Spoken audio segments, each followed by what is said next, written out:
Live from New Delhi, you're watching DD India News, India's voice to the world. I'm Lipakshi Khurana, coming up in the next hour. Ukraine's Zelensky rules out ceding Donbas region in any deal with Russia, says US summit in Alaska a personal victory for Putin.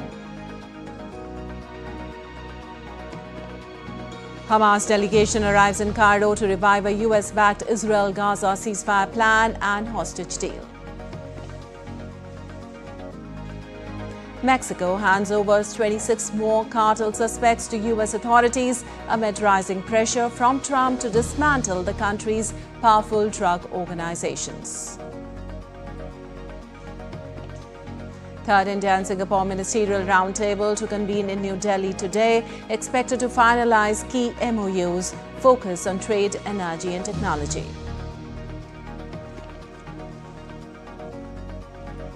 Extreme heat wave and wildfires continue to scorch parts of Europe. Millions are facing record heat.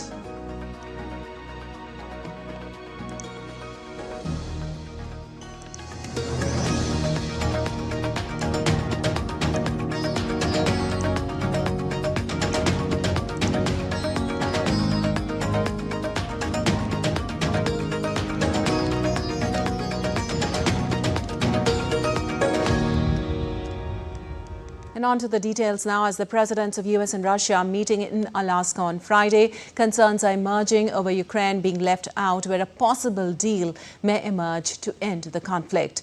Ukrainian President Volodymyr Zelensky has called this summit a personal victory for Russian counterpart Vladimir Putin.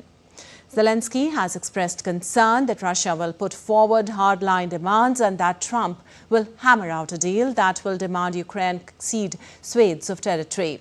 But Zelensky seems to be standing his ground for now. He also ruled out withdrawing troops from Ukraine's eastern Donbas region as part of a peace deal. The Donbas encompasses the eastern Ukrainian regions of Lugansk and Donetsk, both of which Russia claims as its own and has sought to control since 2022. Zelensky also said he had received a signal from US envoy Steve Witkoff that Russia might agree to a ceasefire without elaborating. He said Friday's summit would effectively postpone new US sanctions on Russia, sanctions that Trump had promised to impose if Putin refused to halt this conflict. З Україною. Також сьогодні була доповідь розвідки і військового командування про те, на що розраховує Путін і до чого реально готується. Зокрема, це і приготування воєнні.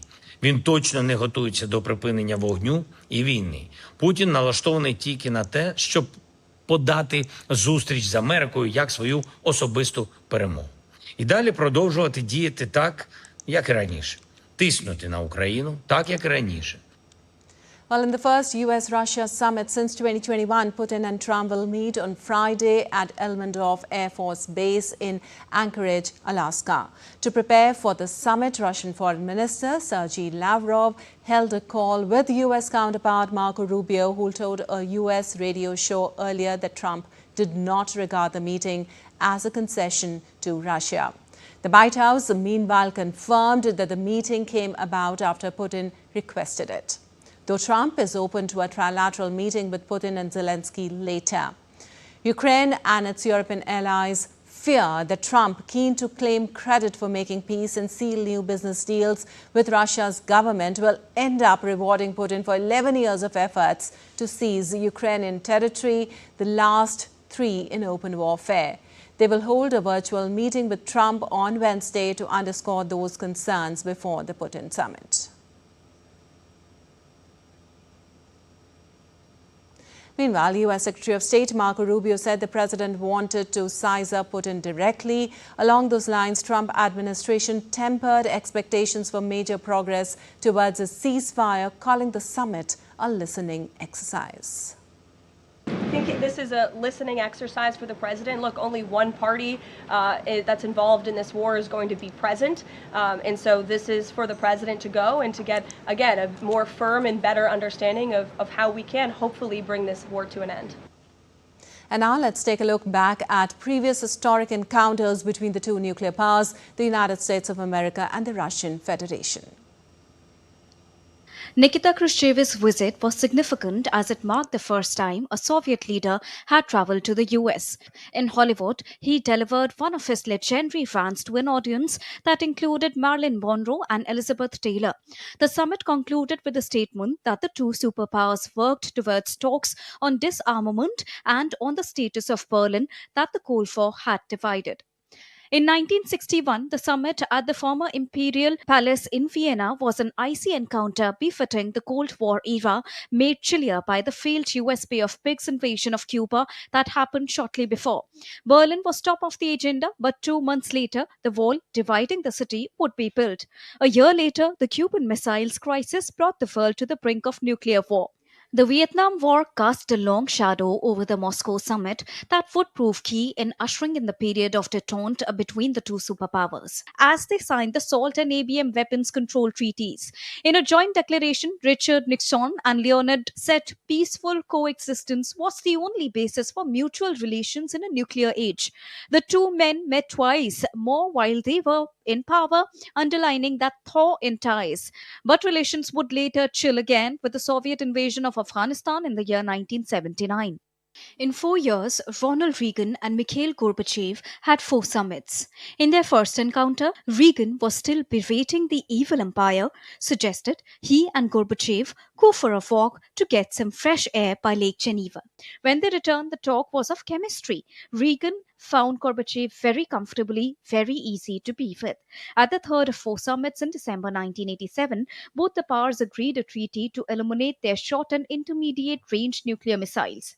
Boris Yeltsin was welcomed as a friend by his American host George Bush in February 1992 during his first visit to the United States since the Soviet Union's collapse. The two were at pains to forge a close personal relationship as a basis for economic cooperation between their countries, but also to continue reducing their nuclear arsenals. Bill Clinton and Yeltsin held 8 summits during their terms of office that overlapped during most of the 1990s. In Hyde Park Summit, where at times the two men had many disagreements over the years, seemed to get on like old friends. The summit brought no breakthrough agreements, but a remark at a news conference lightened the mood and caused Clinton to burst into uncontrollable spasms of laughter. Trump sparked outrage across the political divide in Washington at his inaugural summit with Putin in Helsinki when he backed Russian denials of meddling in the election that brought him to power. The pair championed a fresh start in relationship, coming out of their meeting expressing a desire to talk again on global challenges after discussing an array of issues from Syria, Ukraine, and China to trade tariffs and the size of their nuclear arsenals. Now, Biden and Putin, who engaged in a war of words since shortly after the US president took office in January 2021, tellingly did not hold a joint press conference after 3.5 hours of talks in Geneva. However, they agreed to return the ambassadors to each other's capital that had been withdrawn over Biden's allegations that Russia tried to undermine his candidacy in the 2020 election. Putin said he sensed no animosity from the man who had previously called him a killer, while Biden agreed the talks had been constructive. Aarti Rana's report for DD India. And for more, we have Akshay Dongre joining us on this. Well, Akshay, Zelensky being sidelined has clearly warned that Russia will try to deceive US. What are the potential risks and implications for Ukraine if the US-Russia summit results in a bilateral agreement that excludes Ukrainian input or consent?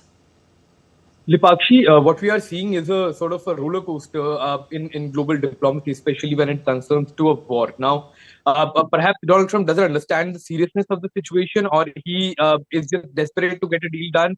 But whatever may be the case, you do not approach global politics in this manner, because when I'll substantiate why I'm saying this, because when Trump came to power, before he came to power, he was making a claim that Russia also had concerns about the entire NATO buildup on its western border. So perhaps that's the reason for the trigger of the war.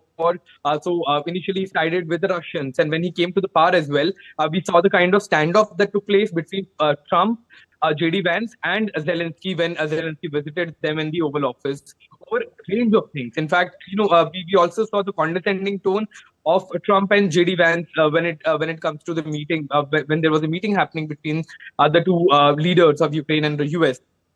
Then the tone was sort of pro-Russia, that the conflict must end, that Ukraine is also instigating Russia and the conflict is stretching for longer.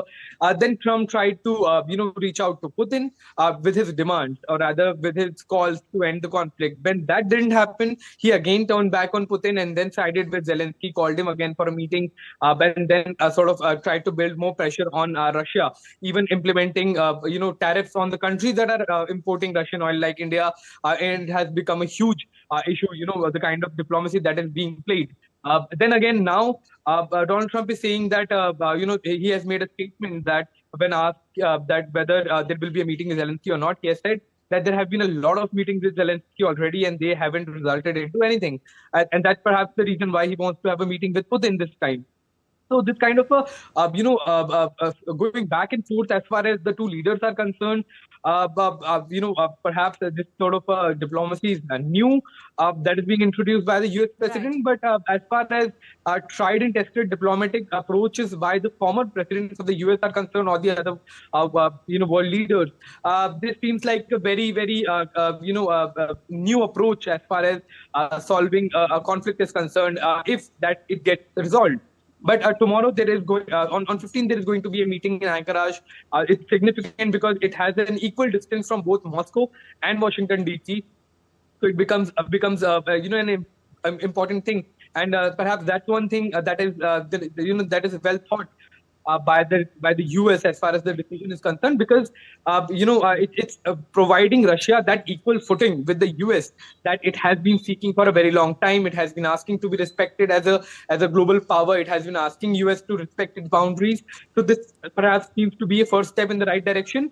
But after the meeting, there are several roadblocks. European Union is saying whatever right. Ukraine says, they will go with that. And Ukraine is clearly saying that no kind of territory will be ceded as far as the swap deal is concerned. So whether it will be coerced or, what is going to happen is still quite unpredictable given the nature of this entire diplomacy, but we'll have to wait and watch till 15th. As you rightly put it, Akshay, it's a time for roller coaster for global diplomacy. Also, Ukraine and European allies will also hold a virtual meeting today with Trump addressing concerns before the Putin summit, given President Zelensky's concern and Russia's hardline demands. How likely is it that any agreement reached in Alaska would be enforceable or sustainable in the long term, especially considering ongoing hostilities in the Donbas and Russia's prior violations of the international agreements? Well, see, Lipakshi, Donbas and Crimea, the two regions that are on the table as far as the swap deal is concerned. These are two regions that have been part of Ukraine since the disintegration of the Soviet Union. In Donbas and Crimea both, there is high percentage of Russian-speaking population. That's not the problem. The problem is it's not just Donetsk. It's not just Donetsk and Donbas and Crimea. There are other areas. Zaporozhye is one. Luhansk is one. There are other regions that have similar kind of problem where Russia has been trying to stake sort of a sentiment that the Russian-speaking population must cede with Russia. And that perhaps the reason why, a referendum was done in Crimea, and then it was about 99% vote favoring to integrate with Russia, after which, there were a lot of sanctions and other things. But Donetsk and Donbas are the two regions that are bordering Russia and Ukraine. If one of the region is given to Russia, for example, after building enough pressure, which is highly unlikely, but after building enough pressure, if Donbas is given to Russia, then there may be similar sort of demand for Donetsk. There may be similar demand for Luhansk or Zaporozhye. So that is the biggest concern for the Ukrainian leadership as well, that it will not be limited to one place. It will again erupt in a few years, even if a deal is forced right now. So that is one problem, and the Europeans are seemingly siding with Ukraine on this. All right, Akshay, thank you so much for all those details. And Russian President Vladimir Putin held a phone call with North Korean leader Kim Jong-un and updated him on planned talks Putin will hold with US President Donald Trump in Alaska this week. Kim and Putin discussed the development in the country's ties under a strategic partnership agreement signed last year, confirming their will to strengthen cooperation in the future. Well, Putin expressed appreciation for North Korea's help in liberating the Kursk region in western Russia in the conflict against Ukraine. Also, the White House spokeswoman Caroline Leavitt said Friday's Alaska summit between U.S. President Donald Trump and Russian President Vladimir Putin is a listening exercise for the president. This is a listening exercise for the president. Look, only one party that's involved in this war is going to be present. And so this is for the president to go and to get, again, a more firm and better understanding of how we can hopefully bring this war to an end. And still to come in DD India News Hour. U.S. announces criminal charges against Haitian gang leader Barbecue. Guatemalan court sentences 6 over deadly 2017 youth shelter fire that killed 41 girls. And train carrying possible hazardous material derails in Texas.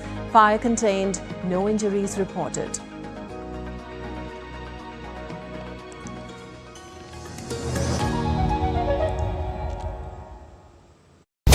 US launch a bombing campaign against Iran. The Philippines vessel suffered structural damage. The saga of child sexual abuse is the United States China's debt trap strategy. Truth is stranger than fiction. But sometimes hard to uncover.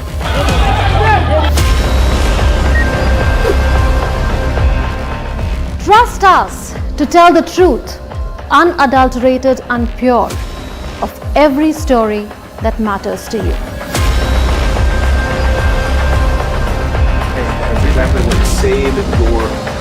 You read between the lines, cut the clutter, and connect the dots to get you the full picture.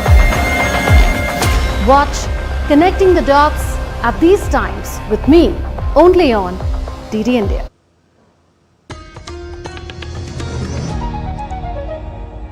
Welcome back. You're watching DD India News. I'm Lipakshi Khurana, and moving on to the West Asia. A Hamas delegation arrived in Cairo on Tuesday for talks on a possible agreement with Israel as Egypt presented the terror group with a new proposal for a comprehensive deal. Egypt, along with Qatar and the United States, has been trying to help Israel and Hamas reach peace. Despite efforts, no breakthrough has happened since a short-term truce earlier this year. The Hamas team, led by chief negotiator Khalil al-Hayya, were invited by Egypt to discuss the latest developments in ceasefire talks and prisoner exchanges. Cairo meetings will focus on ending hostilities and releasing the prisoners. The discussions include a potential 60-day truce, followed by longer negotiations. They also aim to exchange all Israeli captives, both alive and deceased, in one deal. Meanwhile, Israeli Prime Minister Benjamin Netanyahu's plan to expand military control over Gaza is expected to be launched in October. The military chief of staff has warned it could endanger surviving hostages and prove a death trap for Israeli soldiers. It has also raised fears of further displacement and hardship among the Palestinians in the Gaza City region. Foreign ministers of 24 countries, including Britain, Canada, Australia, France and Japan, said on Tuesday the humanitarian crisis in Gaza had reached unimaginable levels and urged Israel to allow unrestricted aid into the enclave. Israel denies responsibility for hunger in Gaza, accusing Hamas of stealing aid. It says it has taken steps to increase deliveries, including pausing fighting for parts of the day in some areas and announcing protected routes for aid convoys. Also, the U.S. has announced criminal charges against Haitian gang leader Jimmy Barbecue, Cherry Sizer, and the North Carolina man Basil Richardson for conspiring to violate U.S. sanctions. The indictment alleges that Cherry Sizer and Richardson solicited funds from the Haitian diaspora in the U.S. to support Cherry Sizer's gang activities in Haiti, including paying salaries and purchasing firearms. Cherry Sizer's gang is accused of massacres, rapes and kidnappings, extortion and arson. Cherry Sizer leads the G9 Family and Allies Gang Alliance, which controls much of Port-au-Prince. Meanwhile, Richardson is a naturalized U.S. citizen who grew up in Haiti and resides in Fayetteville, North Carolina. Cherry Sizer could face extradition to the U.S. with a $5 million reward offered for information leading to his arrest.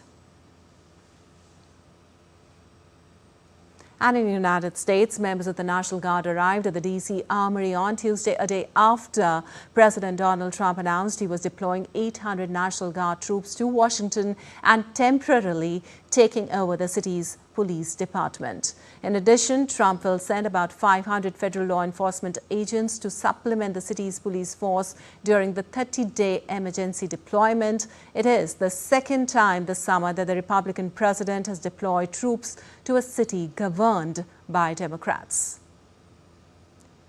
A federal trial began on Monday in San Francisco on whether Trump violated U.S. law by deploying National Guard troops in Los Angeles in June without the approval of California Governor Gavin Newsom. Washington Mayor Muriel Bowser sought to put a positive spin on the deployment, saying she wanted to use the extra personnel to drive down crime, despite earlier calling the move unsettling and unprecedented. And Mexico sent more than 2,000 suspected cartel members to the U.S. on Tuesday amid rising pressure from President Donald Trump on Mexico to dismantle the country's powerful drug organizations. Well, Mexico's Attorney General's office and Security Ministry said in a joint statement that authorities shipped 26 prisoners wanted in the U.S. for ties to drug trafficking groups. Mexico said the U.S. Department of Justice had requested their extradition and that it would not seek the death penalty for the accused cartel members. The transfer is the second of its kind this year. In February, Mexican authorities sent 29 alleged cartel leaders to the U.S. In a statement, the U.S. Embassy said among those extradited were key figures in the Jalisco New Generation cartel and the Sinaloa cartel, which are Mexico's two dominant organized crime groups. And a Guatemalan court on Tuesday sentenced 6 people to prison terms ranging from 6 to 25 years for their roles in a 2017 fire that killed 41 girls at a state-run youth shelter. While the defendants, 2 former police officers and 4 former child protection officials, were convicted of homicide, mistreatment of minors, abuse of authority and breach of duty. Some relatives criticized the sentence as too lenient. Judge Ingrid Cifuentes ordered an investigation into former President Jimmy Morales and declined to rule on charges against the former children's prosecutor due to lack of jurisdiction. In 2017, a fire at Safe Home near Guatemala City killed 41 girls and severely injured 15 others. And South Korea's former First Lady Kim Kyon-hee has been arrested after a court late on Tuesday issued a warrant to arrest her following accusations of graft that she denies. Kim is South Korea's only former First Lady to be arrested, joining her husband, ex-President Yoon Suk-yeol. The court issued the warrant for Kim's detention, the special prosecutor appointed in early June said in a brief message. The charges against her, punishable by years in prison, range from stock fraud to bribery and illegal influence peddling that have implicated business owners, religious figures, and a political power broker. Kim is also accused of receiving 2 Chanel bags, together valued at 20 million won, and a diamond necklace from a religious group as a bribe in return for influence favorable to its business interest. Kim's lawyers have previously denied the accusations against her and dismissed as groundless speculation news reports about some of the gifts she allegedly received.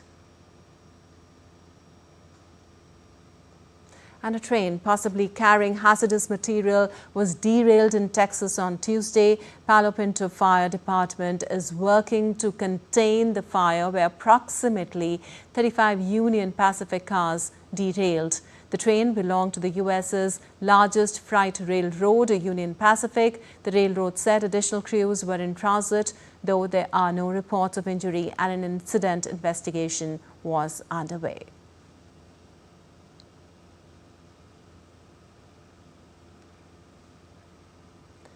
And Trump's trade tariffs continues to dominate geopolitics and geoeconomics. In the latest, US and China have extended tariff truce by 90 days, staving off surge in duties. Experts say US Donald Trump's trade war with China would likely see global businesses reshore back to the Asian giant. Meanwhile, adverse impact of Trump's tariffs are beginning to be visible on the American economy.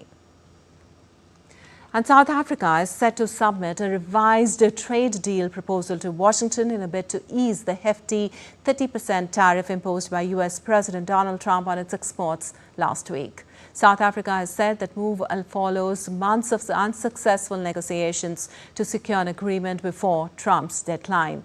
The tariff, now the highest faced by any sub-Saharan African nation, has dealt a blow to Africa's largest economy, which counts the United States among its key export markets. And Michigan Governor Gretchen Whitmer met with President Donald Trump to express concerns over tariffs that are negatively impacting the state's auto industry. During the meeting, Whitmer used a detailed slide deck to highlight how the tariffs are hurting Michigan's auto jobs and the broader industry. The heads of major automakers, General Motors, Ford, and Stellantis, have also raised alarms with the Trump administration, warning that the tariffs could slash profits and undermine their competitiveness in the global market. In response to these concerns, the administration granted a temporary one-month pause on the tariffs, giving companies time to adjust. However, industry leaders continue to caution that if the tariffs remain, they will significantly damage the U.S. auto sector. Also, the announcement of President Trump's 25% tariffs on India has sparked strong reactions from both Republicans and Democrats, highlighting concerns over the future of U.S.-India relations.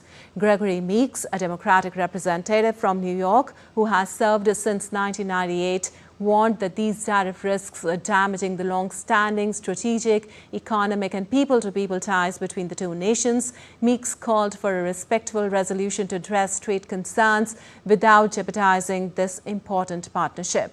Democratic leader Michelle McFaul also questioned the move, pointing out the inconsistency in targeting India but not China, despite China importing more Russian oil than India.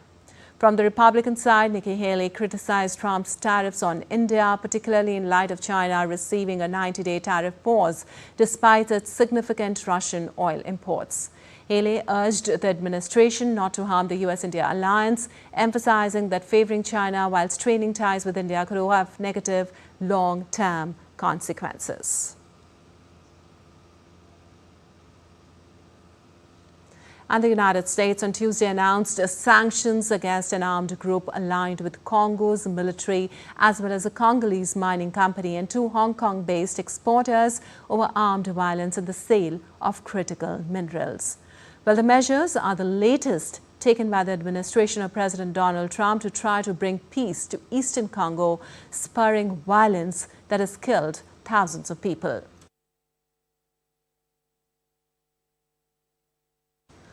Well, Qatar is hosting direct talks between Congo and M23, while Washington is hosting talks between Congo and Rwanda.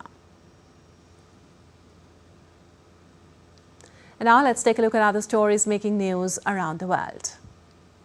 Two people were arrested in Germiston, South Africa for allegedly setting fire to municipal home affairs offices following clashes between residents and police during eviction efforts. The investigation is ongoing, with police still searching for more suspects. In Vietnam's Phu Quoc Special Zone, the Together for a Clean Coast campaign has become a regular activity to keep the island environment clean and beautiful, as ocean waste and litter left by visitors have become a pressing issue at many coastal tourist destinations. It is also spreading a message of marine conservation to residents and tourists alike. And still to come on DD India News Hour. Prime Minister Modi highlighted India's commitment to scientific curiosity in a video message at 18th International Olympiad on Astronomy and Astrophysics in Mumbai. A giant leap for India's space story, as Pixel to lead mission launching 12 indigenous Earth observation satellites. And in line with India's Independence Day 2025 celebrations, the Har Ghar Tiranga campaign saw enthusiastic participation across the country.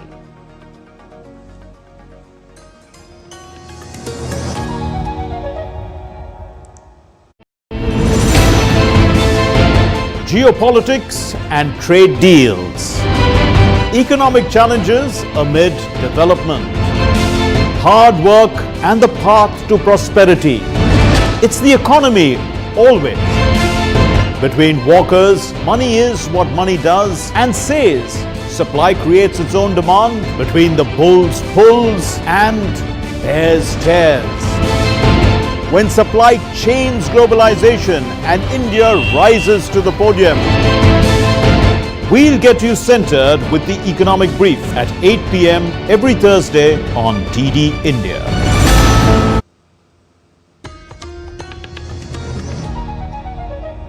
Welcome back. You're watching DD India News. I'm Lipakshi Kuraran. Time now for a quick recap of the headlines. Ukraine, Zelensky rules out ceding Donbas region in any deal with Russia, says a US summit in Alaska a personal victory for Putin. Hamas delegation arrives in Cairo to revive a US-backed Israel-Gaza ceasefire plan and hostage deal.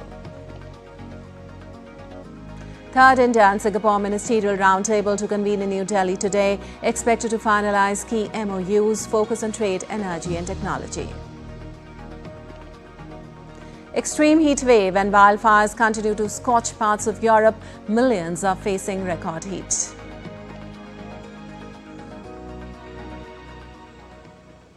Well, a giant leap for India's space story. Pixel Space India will lead a 1,200 crore rupees mission to launch 12 cutting-edge Earth observation satellites. Built and launched in India, they'll guard our climate, borders and future, putting us firmly in the global space leadership. Here's a report.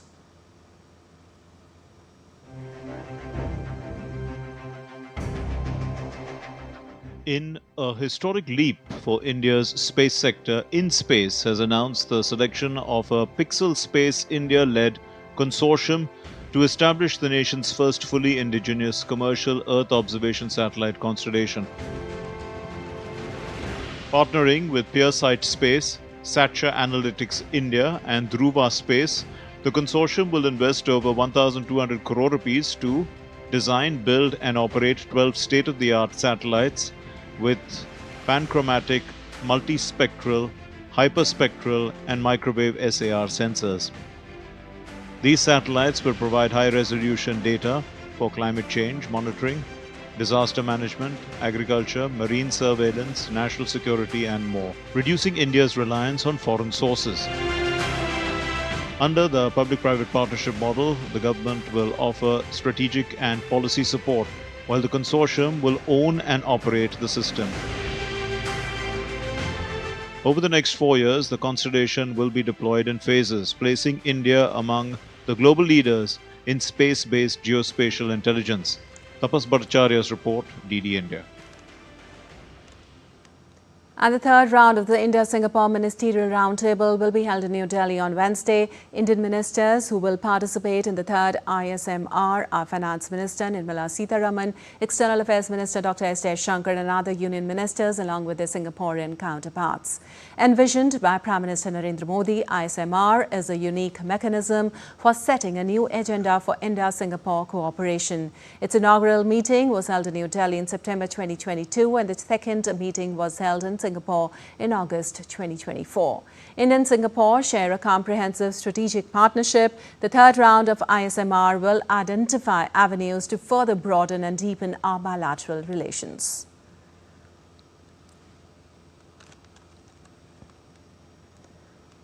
An Australian Army Chief, Lieutenant General Simon Stewart, is on an official visit to India. During his two-day visit to Pune on Wednesday and Thursday, he will interact with Lieutenant General Dheeraj Seth, General Officer Commanding-in-Chief, Southern Command, and visit the National Defence Academy, Khadakwasla. He is also scheduled to address the cadets on leadership, joint training and cooperation. He will also participate in other defence cooperation engagements. This high-level visit reaffirms the strong and growing India-Australia defence partnership and underscores the shared commitment of both nations towards a stable, secure and rules-based Indo-Pacific region. And India's Union Minister of State for Defence, Sanjay Seth, held a bilateral meeting with his Nigerian counterpart, Dr. Bello Mohamed Matavale, in New Delhi on Tuesday. The two ministers discussed the way forward to further advance growing bilateral defence cooperation and military engagements across diverse domains. During the meeting, Union Minister of State for Defence highlighted the capability of the Indian defence industry to produce high-quality defence equipment. He assured full support to meet the requirements of the Nigerian side. Meanwhile, Dr. Matavale invited the Indian delegation to visit the defence industry in Nigeria to explore the possibility of investment in the sector. And Prime Minister Narendra Modi received a telephone call on Tuesday from the President of Uzbekistan, Shavkat Mirziyoyev. President Mirziyoyev conveyed his warm greetings and felicitations to Prime Minister Modi and the people of India on the upcoming 79th Independence Day of India. The two leaders reviewed progress in several key areas of bilateral cooperation, including trade, connectivity, health, technology and people-to-people ties. They also exchanged views on regional and global developments of mutual interest and reiterated their commitment to further strengthen the age-old ties between India and Central Asia. And Prime Minister Narendra Modi delivered a video message during the 18th International Olympiad on Astronomy and Astrophysics being held in Mumbai. In his message, Prime Minister Modi said that India is deeply committed to nurturing scientific curiosity and empowering young minds. The 10-day event will witness participation of nearly 300 high school students from a record 64 countries in what stands as the largest edition of the Olympiad to date. The 18th International Olympiad on Astronomy and Astrophysics (IOAA) officially kick-started on Tuesday in Mumbai. Nearly 300 high school students from a record 64 countries are participating in the 10 days event, what stands as the largest edition of the Olympiad to date. A special message from Prime Minister Narendra Modi highlighted India's rich legacy in space sciences and encouraged the participants to pursue their cosmic curiosity with creativity and collaborative spirit. India proudly contributes to global mega science projects. India is deeply committed to nurturing scientific curiosity and empowering young mind. India is a leading country in the participation of women in STEM domains. Under various initiatives, billions of dollars are being invested in the research ecosystem.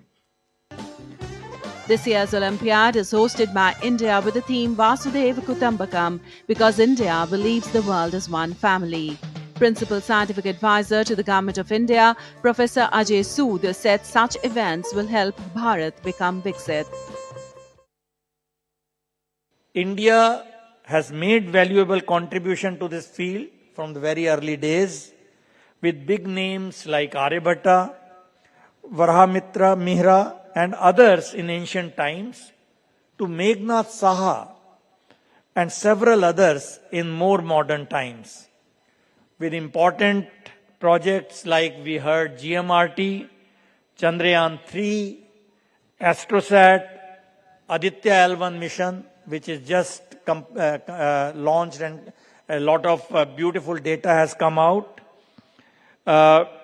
India has also emerged on the international scene in terms of beautiful astronomy facilities. Astronomy and astrophysics opens doors which really are opening to advanced and engineering technologies as well. We are making sure that for India, the science and technology is the way forward for really becoming a Viksit Bharat. This year's event marks a milestone in IOAA's history, with several countries from the global south participating for the first time, including Algeria, Bolivia, Qatar and Sri Lanka, among others. Wars and conflicts have not dampened enthusiasm, with students from affected nations like Ukraine, Palestine and Ghana joining in a powerful testament to the universal appeal of science. Participants will be tested across multiple fronts. Theoretical, observational and data analysis challenges form the core competition framework.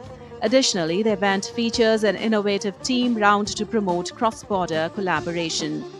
Organized by the Homi Bhabha Center for Science Education, HBCSE, part of the Tata Institute of Fundamental Research, TIFR, with backing from the Prime Minister's Office and the Department of Atomic Energy, IOAA 2025 embodies India's commitment to global scientific outreach. The event is expected to give astronomy education in India a much-needed boost, particularly through educational resources now being developed by the new IAU Office of Astronomy Education in India. Shama Mishra's report, DD India.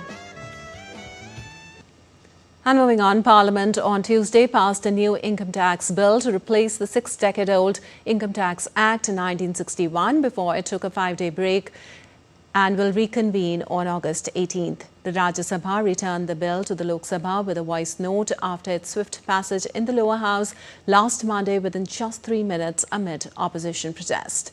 This new Income Tax Bill 2025 aims to simplify and modernize India's income tax framework without altering existing tax rates, creating a more straightforward and taxpayer-friendly law set to come into force on the 1st of April 2026. Well, the landmark National Sports Governance Bill was also passed, which will transform India's sporting landscape and make decision-making athlete-centric. The National Anti-Doping Amendment Bill, which reinforces NADA's autonomy as required by the World Anti-Doping Agency, was also passed by the Parliament. The two bills now await the President's assent to be notified as acts. During the discussion, Mandavia said that since sports is a public movement, its three major stakeholders, athletes, federations and government, needed to have mutual coordination and transparency to convert talent of the nation's sportspersons into medals. कि हमें आने वाले 10 साल में देश को sports sector में दुनिया में 1 से 10 क्रम में लाना है।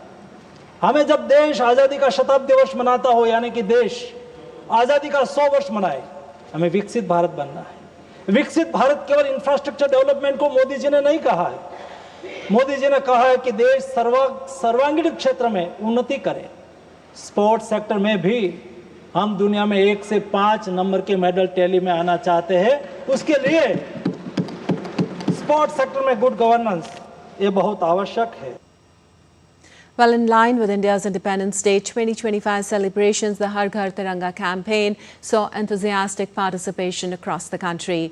Gujarat's Surat city has launched the Har Ghar Tiranga Har Ghar Swachh program. Preparations are in full swing ahead of Independence Day, with flags being handed out throughout Surat's wards, streets and commercial areas, reaching both local residents and tourists in the city.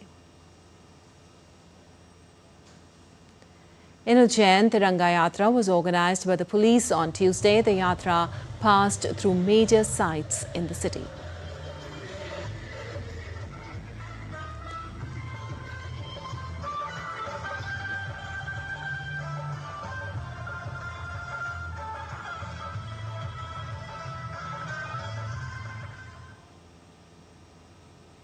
In Prayagraj also, a Tiranga Yatra was held on Tuesday. Citizens across the city participated in the Tiranga Yatra. During the march, participants, including the general public, raised slogans while dancing to patriotic songs and carrying pictures of the martyrs.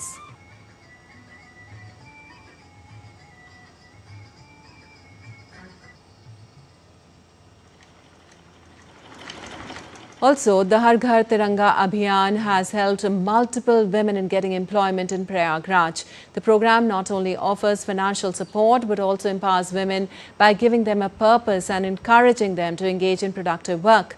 This initiative has filled them employment with a sense of national pride.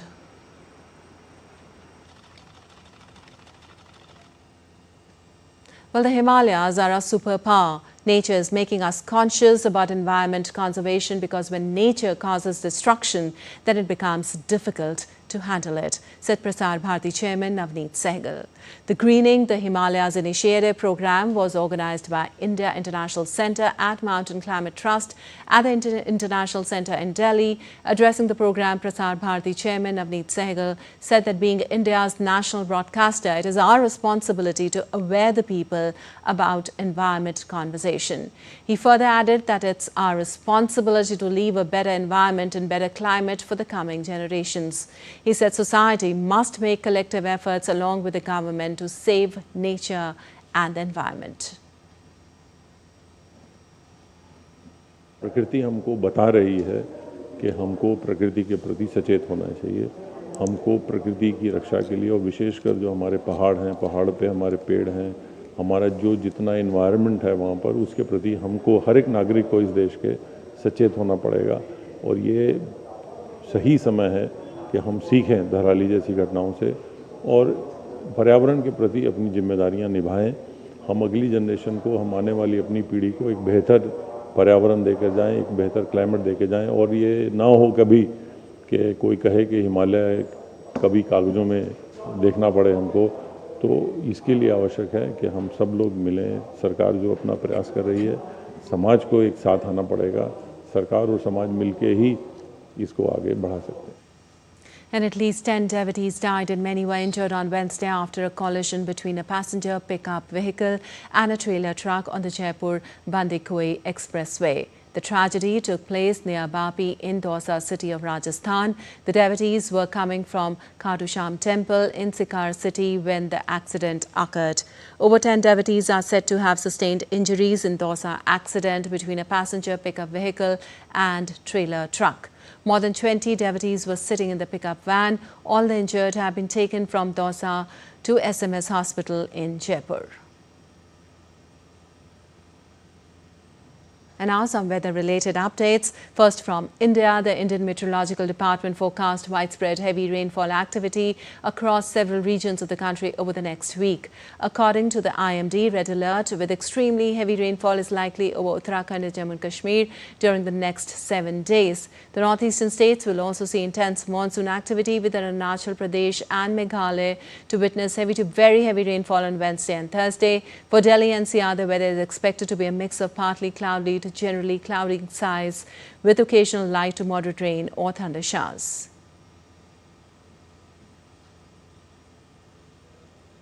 In Uttarakhand, even a week after the natural disaster struck the Tharali and Harsal regions of Uttarkashi district, search and relief rescue operations are still ongoing. In the aftermath of flash floods, teams are actively continuing ground operations in affected areas. These operations include physical researches, technical assessments and canine searches, demonstrating a comprehensive approach to rescue and recovery efforts. The ongoing efforts are focused on ensuring the safety and well-being of those impacted by the disaster. Meanwhile, the Met Department has issued red alerts for heavy to very heavy rain for Dehradun, Tehri, Pauri, Haridwar, Uttamnagar, Singhnagar, Nainital and Bageshwar.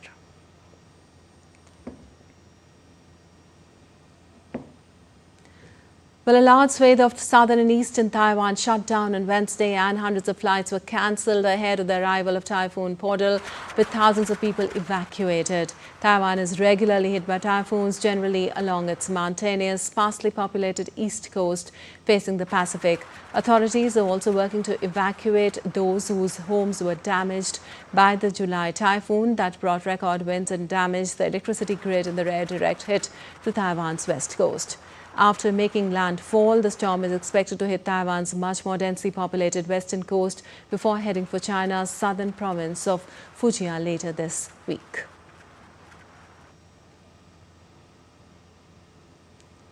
Also, wildfires raged in parts of Europe as millions across the continent faced the harsh new reality of record-breaking summer temperatures. 3 men died and thousands were forced from their homes on Tuesday as wildfires fueled by a heat wave scorched southern Europe. Heat alerts were issued in Italy, France, Spain, Portugal and the Balkans, and temperatures expected to soar above 40 degrees centigrade. Residents of France's southwestern city of Bordeaux described the heat as overwhelming as a heat wave led to widespread weather alerts across the country. Also, a wildfire in Spain's Chandrexa de Quexia continued to burn on Tuesday, destroying nearly 3,500 hectares, while thick smoke turned the sunset sky orange. Spain's meteorology service, AEMET, stated temperatures were set to reach 44 degrees Celsius in some regions, while minimal rainfall and windy conditions were expected to exacerbate the risk. Meanwhile, a time-lapse video showed a wildfire raging across hills close to a residential area on the Greek island of Zakynthos on Tuesday. Also, firefighters in the southern Albanian town of Delvina are also battling wildfires that have encircled the city on Tuesday. The officials stated this is the first time the flames have reached Delvina despite numerous wildfires in the past 2 weeks. Extra firefighters and army personnel joined efforts to control the blaze and protect the city, prompting precautionary evacuations and leaving Delvina roads deserted. A large plumes of smoke were seen rising above Buljarica after a wildfire broke across the beach town in Montenegro. Authorities in Montenegro and other European countries issued various types of heat warnings on Tuesday. Climate change is causing hotter and drier summers in Europe, raising health risks and increasing the chances of wildfires. In Turkey, firefighters battled to contain a raging blaze on Tuesday as thick clouds of smoke and flames engulfed a wooded area in the western province of Izmir. Elsewhere, crews managed to contain several wildfires burning across the country, including a large blaze in the northwestern province of Çanakkale that forced hundreds of residents to flee their homes. In another continent, firefighters battled a wildfire on the outskirts of Halifax, Nova Scotia, as heatwave grips the nation on Tuesday in Canada, with some local businesses evacuated. A thick smoke was seen rising from this fire as a firefighting plane dropped water from above. Officials said the fire in the Bayonne Lake area covered around 15 acres. And India's retail inflation eased to an 8-year low of 1.55% in July, down from 2.1% according to official data released on Tuesday. Well, this is the first time since January 2019 and retail inflation fell below the 2% mark. The moderation in retail inflation extends a 6-month streak of sub-4% inflation, with the average since April holding below 3%. Food inflation remained in negative territory for the second straight month, while the index remained a deeper deflation of 1.8% compared with 1.1% in June.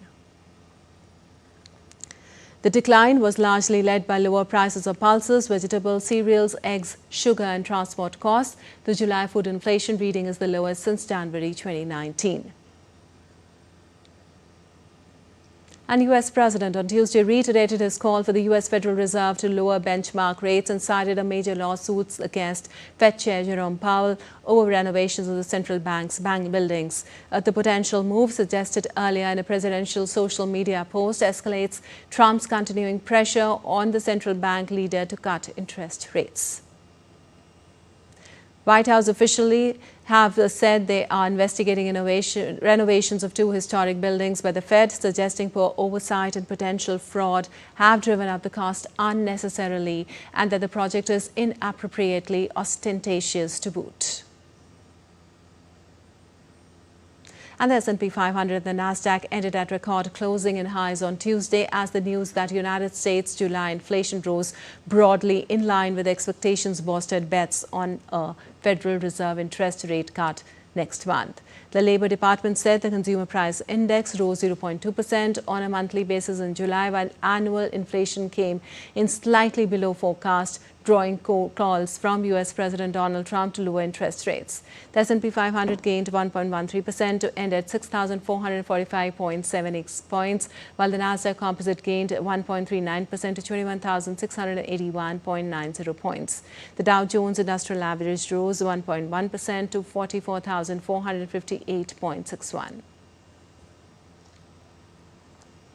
Also in sports, India secured 2 quotas for the upcoming Asian Games 2026 from the Asian Surfing Championships 2025, which concluded in Mahabalipuram, Tamil Nadu on Tuesday.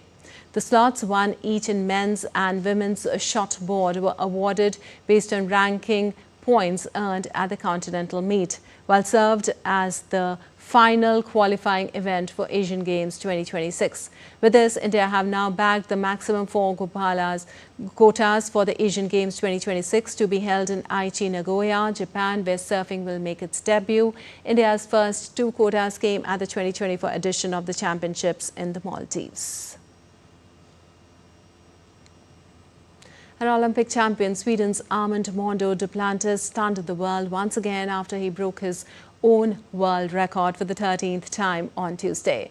Duplantis bettered his pole vault world record by a centimetre, clearing 6.29 metres at the athletics meet in Budapest. The double Olympic gold medalist soared over the bar at the second attempt to improve on his 6.28 metres from Stockholm in June. It was the 25-year-old's third record of 2025, having also cleared 6.27 million in Clermont-Ferrand in February. An Indian wushu player, Namrata Batra, scripted history on Tuesday. Namrata became India's first ever wushu medalist at the World Games in Chengdu, China. She clinched silver in the women's 52 kg category, going down to her Chinese opponent in the final. Earlier, Namrata defeated Philippines' Kristen Faith Collado 2-0 in the semi-finals to assure India of its first ever World Games medal in the sport of wushu. And an evening of patriotic melodies is waiting for you all. Now, in the end, let's leave you with an invitation from Indian Army for a soul-stirring performance by the Army Symphony Band at India Gate on the 15th of August, 5 p.m. onwards.